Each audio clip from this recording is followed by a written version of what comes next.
Leo nilipata fursa ya kukagua ujenzi wa barabara kutoka Mianzini Sambasha Ngaramtoni ambao unaendelea kujengwa kwa kiwango cha lami. Lakini katika barabara hiyo tuliweza kuwepo kwa pamoja na mkuu wa mkoa wa Arusha, CPA Amos Makala, viongozi wa TANROADS wa mkoa wa Arusha pamoja na mkandarasi wa barabara hiyo. Nashukuru serikali kwamba mkandarasi amelipwa hela zote na wananchi pia 552 walipata fidia. Mkandarasi amekiri kwamba barabara hiyo itakuwa tayari ifikapo mwezi wa 7 mwaka 2026. Hata hivyo nakumbuka nilienda kutembelea hospitali ya Seliani mwaka huu tarehe 13 mwezi wa 10. Wakaniomba kwamba wangeomba barabara ya lami kutoka mji mdogo wa Ngaramtoni kwenda hospitali ya Seliani.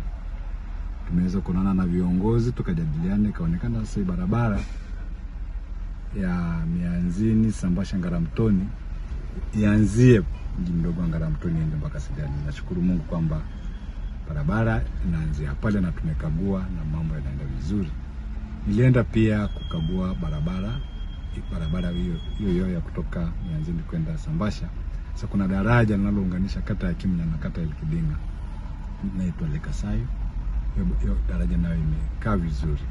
Kwa nashukuru serikali kuhakikisha kwamba barabara hii sasa inafikia mwisho na inasimamiwa ipasavyo na viongozi wa husika. Vile vile nilitembelea hospitali ya Seliani pamoja na kuona wagonjwa. Nakumbuka pia mwaka huu tarehe 13 mwezi wa 10 nilitembelea hospitali hiyo, nikaongea na uongozi wa hospitali, wakaniomba kwamba ijengwe kwa njia ya lami, kwa kiwango cha lami, barabara kutoka mji mdogo wa Ngaramtoni kwenda hospitali ya Seliani. Hiyo ameniambia hivyo kwa sababu itawarahisishia wagonjwa kufika kwa urahisi hospitali ya Seliani.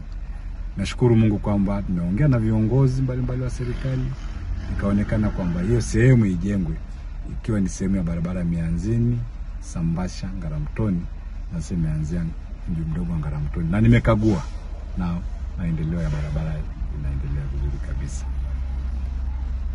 Wananchi wa jimbo la Rumeru Magharibi tunaendelea kuhakikisha kwamba tunaenda kutatua changamoto za wananchi wa jimbo letu la Rumeru Magharibi kama tulivyoahidi wakati wa kampeni, wakati wa kuomba kura. Sasa kuna changamoto mbalimbali. Kuna changamoto ya maji kama nilivyosema, tutaenda kusimamia kile kisima cha bilioni 520 kuhakikisha kwamba kata zilizoko karibu zinapata maji.